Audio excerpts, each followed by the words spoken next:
Silence has a way of making everything feel heavier. So before this story truly begins, allow that silence to settle. In Odessa, Texas, there was nothing unusual about the night. No alarms, no warning signs, no sense that something terrible was about to happen. Inside a modest home, a family carried on with the quiet routines that mark the end of an ordinary day. A mother moved through her space with the familiarity that comes from years of caring for others. Two younger children prepared for rest, unaware of how fragile their safety truly was. And in the same home, a teenage daughter existed in that in-between space of adolescence, where emotions feel big, life feels intense, and tomorrow always feels guaranteed. They went to bed believing tomorrow would come. That belief is something most of us share without thinking. We assume the morning will arrive. We assume the people we love will still be there. We assume that home is the one place where danger cannot reach us. That night in Odessa, those assumptions would be shattered beyond repair. By the time the night was over, 3 people in that home would be dead. Only one would still be alive. And the person responsible for destroying that family was not a hardened criminal, not a stranger lurking in the dark, not someone with a long, violent past. He was 15 years old. That fact alone forces the mind to pause. 15 is an age usually associated with school schedules, peer pressure, unfinished homework, and futures still being imagined. It is not an age most people associate with irreversible violence. Yet in this case, it was a 15-year-old who crossed a line so final that nothing afterward could undo it. This story is not loud. It doesn't begin with sirens or gunshots. It begins quietly, the way many real tragedies do, in a moment where everything still feels normal. And that is what makes it unsettling. Because nothing in that home suggested it would become the center of a crime that would haunt a community and leave questions that may never fully be answered. Before we go any further, if you're watching this on Real Crime Saga and you're drawn to stories that go beyond headlines, stories that examine not just what happened but why it happened, then take a moment now to subscribe, like this video, and share your thoughts in the comments. These stories matter, and so does understanding them. What happened in Odessa was not a random act of violence. It was not spontaneous chaos. It was the result of emotions that grew unchecked, decisions made in silence, and a moment where someone chose destruction over restraint. As we move forward, remember this beginning. Remember the stillness. Remember that before the violence, there was a family who believed they were safe.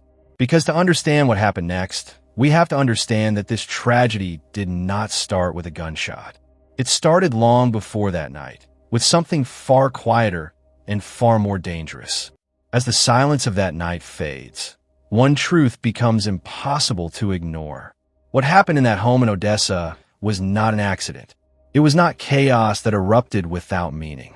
It was not the kind of crime that leave investigators guessing whether the victims were chosen at random. This was deliberate. This was not a burglary gone wrong. No one entered that home looking for money, electronics, or valuables. Nothing was taken. There was no sign of panic-driven theft, no evidence of someone scrambling to grab what they could before fleeing. The violence served no financial purpose, and it solved no material problem. This was not a robbery. And this was not a stranger wandering into the wrong home by mistake. The person who walked through that door did not confuse the address or stumble into unfamiliar territory. He knew exactly where he was. He knew who lived there. He knew whose lives were contained within those walls. This was personal. That single word changes everything. Personal crimes are different. They carry emotion. They carry history. They carry intent. When a crime is personal, it is fueled not by opportunity, but by feeling. And feelings, especially unprocessed ones, can be far more dangerous than logic. Investigators quickly realized that the victims were not chosen because they were vulnerable strangers, but because of their connection to someone else. The home was not targeted for what it contained, but for who lived inside it. This detail would later reveal that the true focus of the anger, the obsession, and the rage was not even among the 3 people who died. They were collateral to something deeper. Personal crimes rarely explode out of nowhere. They build slowly, often in private. They grow in the background of everyday life, unnoticed by the people who assume the worst that can happen is an argument or a disagreement. But when emotions are ignored, dismissed, or allowed to spiral, they can quietly transform into something lethal. The person responsible for this crime didn't arrive by chance. He arrived with purpose. Whether that purpose was fully formed in his mind or fueled by impulsive emotion does not change the outcome. What matters is that he made a conscious decision to go to that home. And that decision tells us something important. It tells us that this was not about the victims as individuals. It was about their connection to someone he felt he had lost control over. The home symbolized access, closeness, and proximity to the person at the center of his anger. And in choosing that location, he made a choice that would forever redefine the lives connected to it. When violence is personal, it is rarely limited to the intended target. It spreads outward, touching everyone in its path. That is exactly what happened here. The mother and the two younger children were not part of any conflict. They were not involved in any dispute, yet they became victims simply because they were there. Understanding that this was not random forces us to confront a more uncomfortable reality. This crime was preventable in theory, but only if the warning signs had been recognized and taken seriously. Only if emotions had been addressed before they hardened into intent. As we move deeper into this story, the question is no longer whether this was planned or personal. The question becomes how a teenage relationship, something so often dismissed as harmless or temporary, became the foundation for an act of irreversible violence. And to understand that, we have to go back to where it all began. At the center of this tragedy was something that, on the surface, seemed ordinary. A teenage relationship. A girl and her boyfriend, both navigating adolescence, emotions heightened by age, identities still forming, and feelings often experienced in extremes.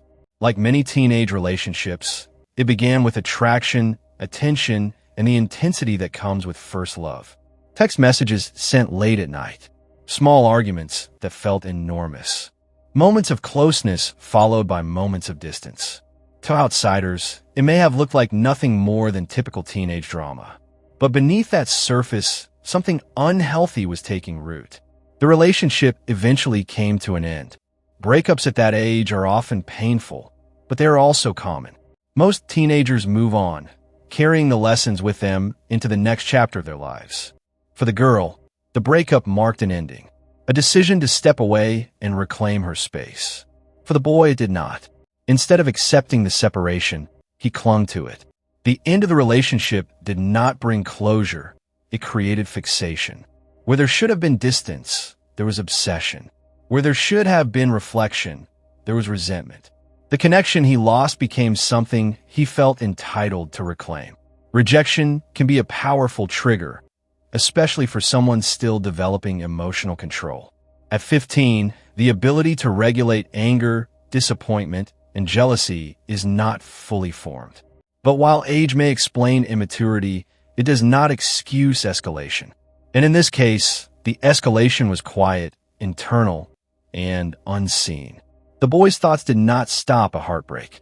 They began to shift toward blame, toward punishment, toward the idea that the girl's choice to leave him was not just hurtful, but unacceptable.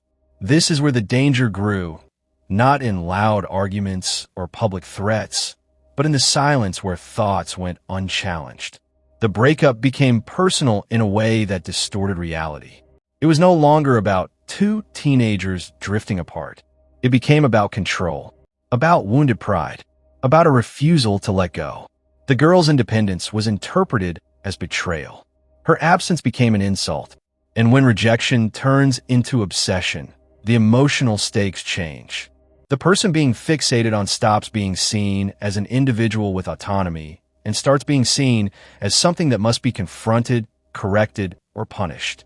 That shift is subtle, but it is deadly. What makes this part of the story particularly chilling is how easily it could have been dismissed. Teenage heartbreak is rarely taken seriously by adults. Mood swings are often brushed aside. Anger is chalked up to growing pains. But in this case, the emotional spiral did not burn out on its own. It intensified. The boy did not seek help. He did not step back. Instead, he allowed his anger to solidify into intent. And once intent forms, it begins to look for an outlet. By the time the night in Odessa arrived, this was no longer about sadness or loss. It was about action, about doing something that would permanently alter the balance of power he felt he had lost. And what makes this even more unsettling is that the person he would ultimately harm the most was not the person he claimed to be angry with. Because the next step in this story reveals that his obsession had already crossed a line, and that the violence he would unleash had been imagined long before it ever became real. What investigators uncovered next changed the entire understanding of this case. It revealed that the violence in Odessa was not impulsive. It was not the result of a sudden emotional snap. It had been imagined, shaped, and prepared before that night ever arrived. The boy had a plan. Long before he stepped into that home, he had already decided that confrontation was necessary. Not a conversation, not an argument. A confrontation designed to dominate, to terrify, and to make a statement. Investigators later determined that his original intention was to confront his ex-girlfriend outside her school. In public, a place filled with students, teachers, and the ordinary movement of daily life. A place where teenagers are supposed to feel safe. His plan involved gun, not words. Fear, not dialogue. Control, not closure. This detail is chilling because it forces us to imagine what could have happened. A public setting, innocent bystanders, a moment that could have turned into mass chaos. The potential loss of life extended far beyond one person. The consequences could have been even more devastating than what ultimately occurred. But that moment never came. Not because he was stopped, not because someone intervened, not because he reconsidered the harm he could cause. It didn't happen because he changed his mind. And that shift in decision is one of the most disturbing elements of this story. Changing a plan does not mean abandoning violence. It simply means redirecting it. The gun was still there. The anger was still burning. The intent had not softened. It had only found a different path. At some point, the idea of confronting her publicly gave way to something quieter, something more contained. A location with fewer witnesses. A place where resistance would be limited. A place that represented proximity to the person he felt he had lost. Her home. This decision suggests a calculated awareness. He understood the difference between a public spectacle and a private attack. He understood that going to the home meant fewer interruptions, fewer eyes, and more control over the outcome. It was not an act of fear. It was an act of choice. The fact that he was capable of forming and altering such a plan at 15 is deeply unsettling.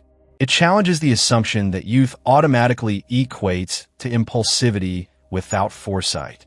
In this case, foresight existed. The danger was imagined, reshaped, and then executed elsewhere. What makes this even more haunting is that no one knew the plan existed. The school day ended without incident. Students went home unaware of how close they may have come to witnessing unspeakable violence. The danger didn't disappear. It simply moved.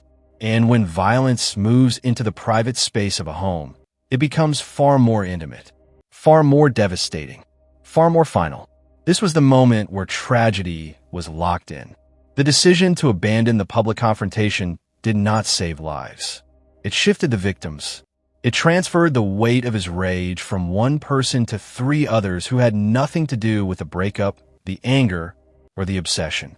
As we move forward, the focus shifts from what almost happened to what had happened. Because once he turned away from the school and toward the house, there was no longer any ambiguity about where this story was headed.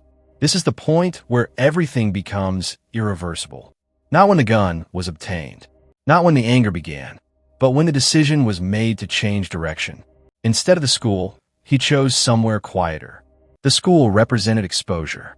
Too many people, too many variables, too many chances for interruption.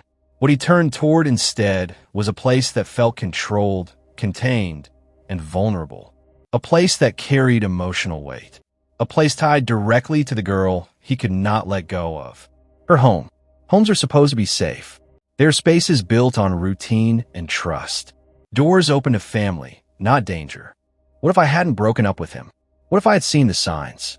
What if I had said something differently? These thoughts do not fade easily, even when logic says the blame lies entirely elsewhere.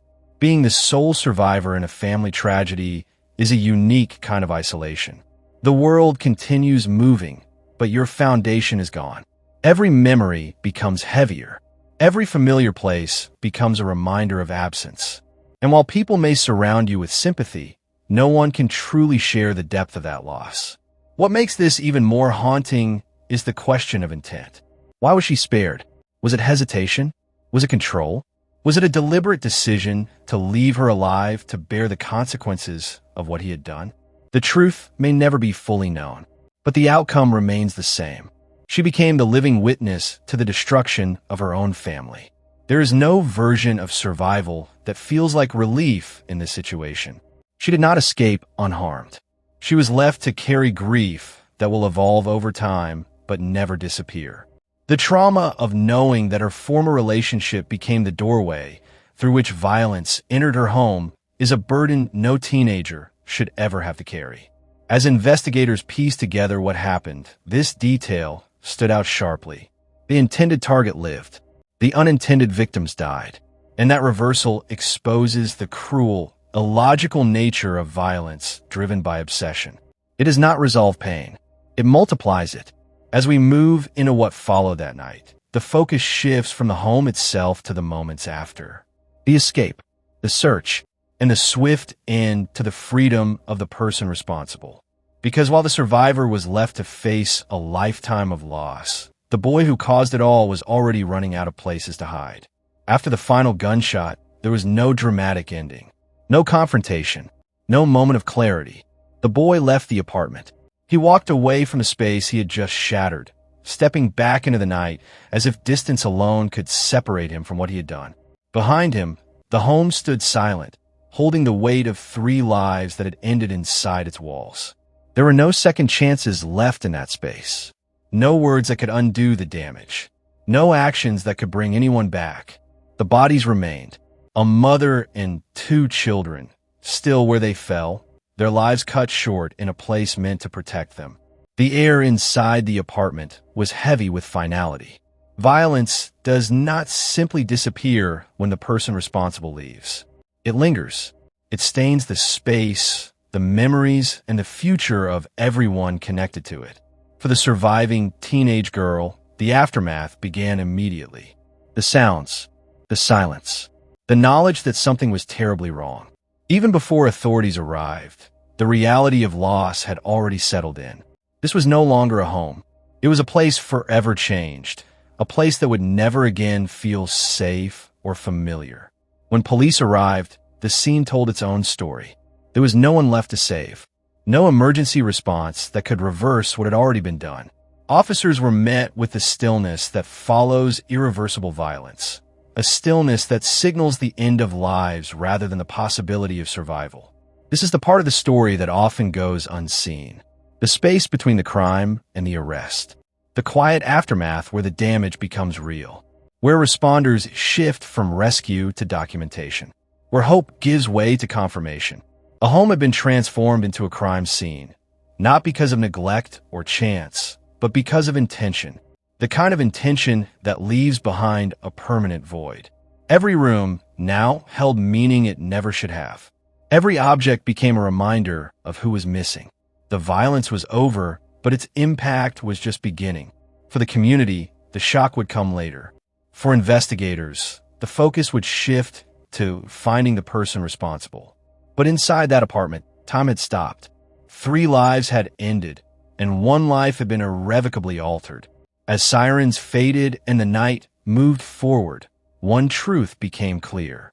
Whatever happened next, whatever charges were filed, whatever explanations emerged, nothing would change what had already occurred. The boy had left the apartment, but he had not left behind the consequences. And as police began to piece together what happened, their next priority became finding him. Because while the victims could no longer be helped, the person responsible was still out there, carrying the weight of what he had done. That search would not last long. The search did not stretch on through the night. It did not turn into a prolonged manhunt. It ended quickly, quietly, and without resistance. Less than an hour after the gunshots, police located the suspect. There was no dramatic chase through dark streets.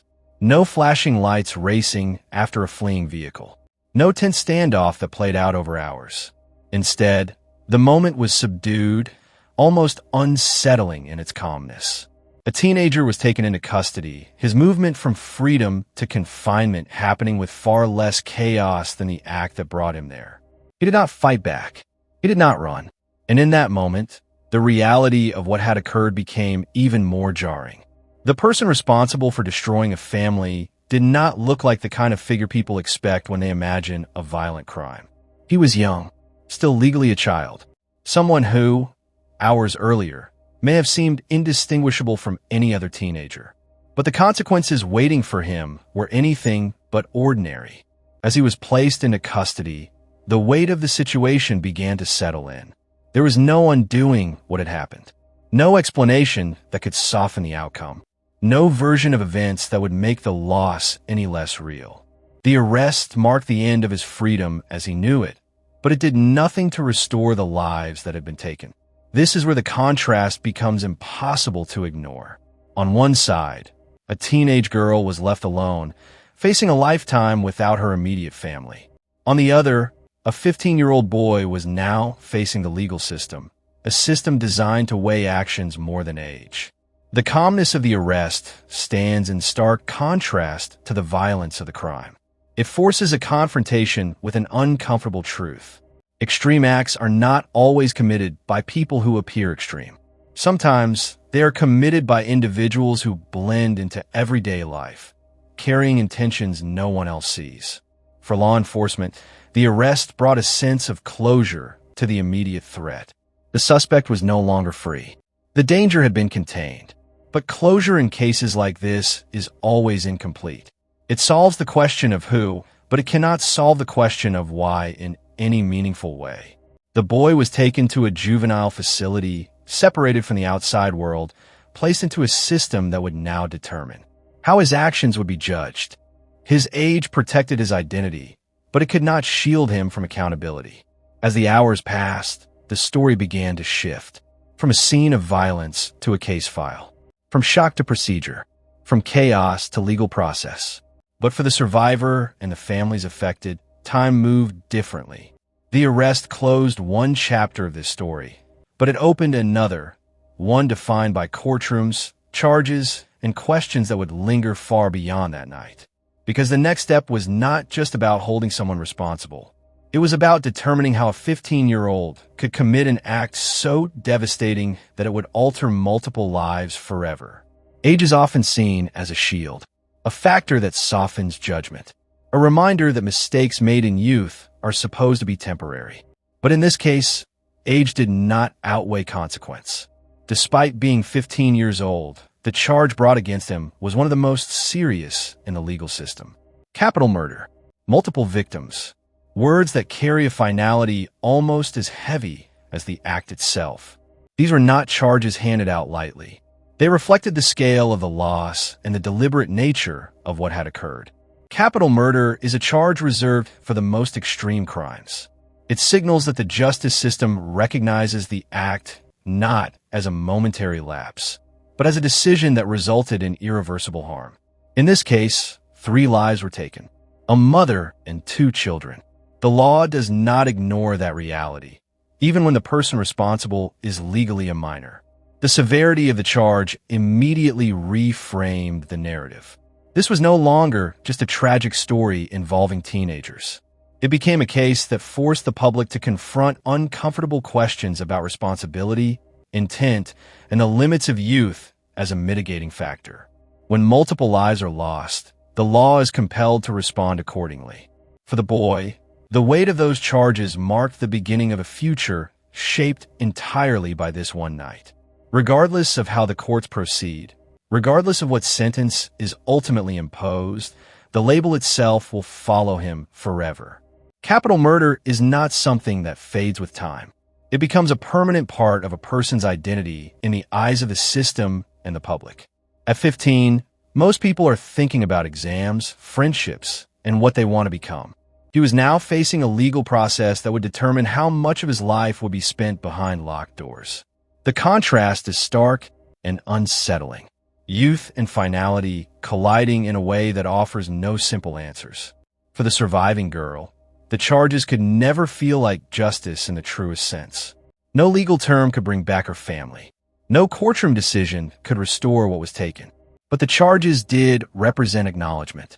A formal recognition that what happened was not just tragic, but criminal at the highest level. As the case moved forward, public attention intensified. Debates began to surface about juvenile offenders, about access to firearms, about warning signs that go unnoticed, about how a system balances accountability with age. But beneath all of that discussion lay a simpler, more painful truth. 3 people were dead. 1 teenager was left alone. Another was now facing consequences that would define his entire existence. The charges were not the end of the story. They were the beginning of a long, complex process that would stretch on long after the headlines faded. And as that process unfolded, one question continued to linger in the background. Could any of this have been prevented? When the sirens are gone and the suspect is in custody, the noise fades. What takes its place is something far heavier than shock. It is the quiet space where questions begin to surface, questions that do not demand immediate answers, but refuse to disappear. How did a teenager get access to a gun? This question alone carries a disturbing weight. At 15, access to a lethal weapon should not be possible. Yet in this case, it was. Somewhere along the line, a barrier failed. Whether through neglect, poor storage, trust misplaced, or circumstances that remain unclear, a child gained access to something designed to kill. And once that line was crossed, there was no safeguard left to stop anger from becoming fatal. This question does not exist to assign blame alone, but to confront a reality many prefer to avoid. When weapons are accessible, moments of emotional instability can turn permanent in seconds. Were there warning signs before the breakup turned violent? This question haunts everyone after the fact. Friends, adults, communities. It forces people to replay moments in their minds, searching for clues that were once overlooked. Changes in behavior, obsession disguised as affection, anger that lingered instead of fading, words spoken in frustration that felt dramatic but not dangerous at the time. In hindsight, these moments often seem clearer, sharper, more alarming. But before tragedy, they are easy to dismiss. Teenagers are emotional. Breakups are messy. Anger is common. The line between normal turmoil and real danger is thin and is often crossed quietly. Why were the mother and children the ones who paid the price? This is the question with no satisfying answer. They were not part of the conflict. They were not involved in the relationship.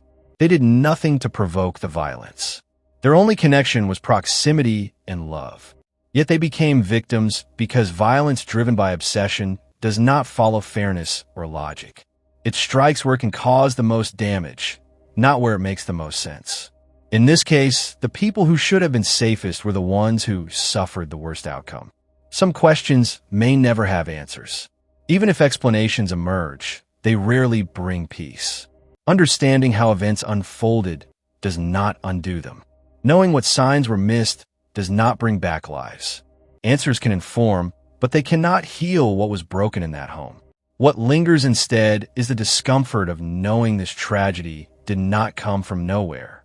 It grew, quietly, gradually, in spaces where intervention might have changed the outcome, but never came. That awareness is unsettling because it suggests that similar stories could unfold elsewhere, unnoticed until it is too late. These questions remain not because investigators failed, but because some truths are too complex to resolve cleanly. They live on in the survivor's mind, in the community's memory, and in every conversation about youth, violence, and responsibility. And perhaps the most painful truth of all is this. Unanswered questions do not fade with time. They become part of the story itself, echoing long after the case is closed, reminding us that some losses leave behind more uncertainty than closure. When everything else is stripped away, when the facts are laid bare and the questions are left unanswered, What remains is the human cost. This is where the story stops being about a case and becomes about lives that will never be the same. A mother is gone, not a statistic, not a headline. A woman who woke up every day with responsibility stitched into her routine. A mother who planned meals, worried about school, thought about the future of her children. Her life ended not because she was involved in violence, but because she stood in a place where violence decided to arrive. Her absence leaves a silence that no explanation can fill. 2 children are gone, children whose lives were still unfolding, whose futures existed only as possibilities.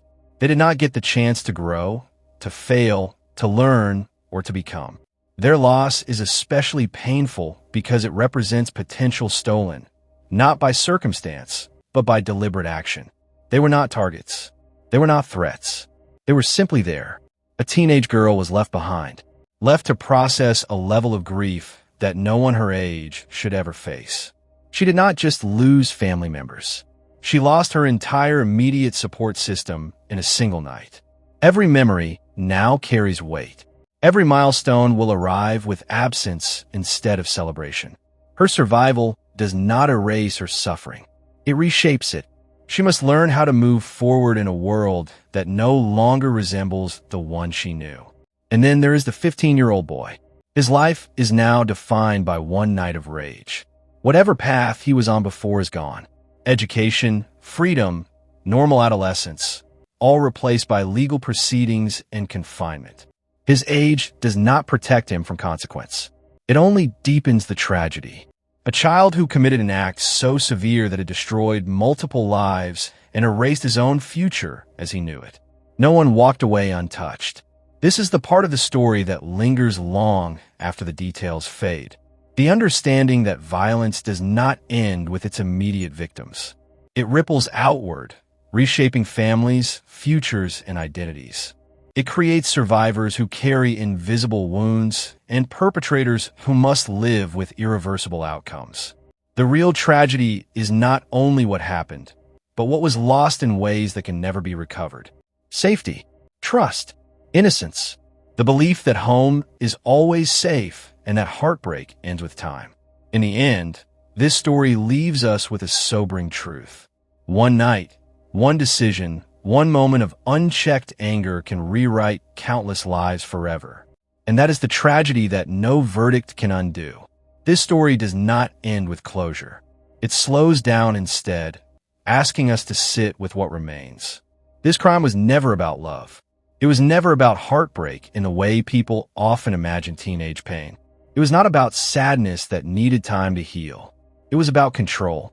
It was about what happens when anger is allowed to grow without challenge, when rejection is interpreted as injustice, and when emotions are mistaken for entitlement. It was about a moment where restraint was abandoned and violence was chosen as a response to loss. What happened in Odessa was not inevitable. It was built quietly, step by step, in the spaces where warning signs were dismissed, emotions were minimized, and access to danger went unquestioned. By the time the violence arrived, it did not look like chaos. It looked like consequence. 3 innocent lives were lost, not because they were targets, but because they were close to one. A mother who was simply protecting her home. 2 children who never understood the danger they were in. A family erased because of someone else's rage. And left behind is a teenage girl who must now grow up without the people who shaped her world, carrying a grief that will mature alongside her. Her survival is not a resolution. It is a reminder of how deep the damage goes when violence enters a home. There are no neat endings here. No justice that feels complete. No lesson that erases the pain. There is only the truth that unchecked anger does not burn itself out. It spreads, and when it does, it destroys more than the person who feels it. So as this story fades, let leave you with this final thought. Some crimes don't just end lives. They erase families. Thank you for watching Real Crime Saga. If this story moved you, reflect on it, share your thoughts respectfully, and subscribe for more stories that go beyond the headlines to examine the human cost behind real crime.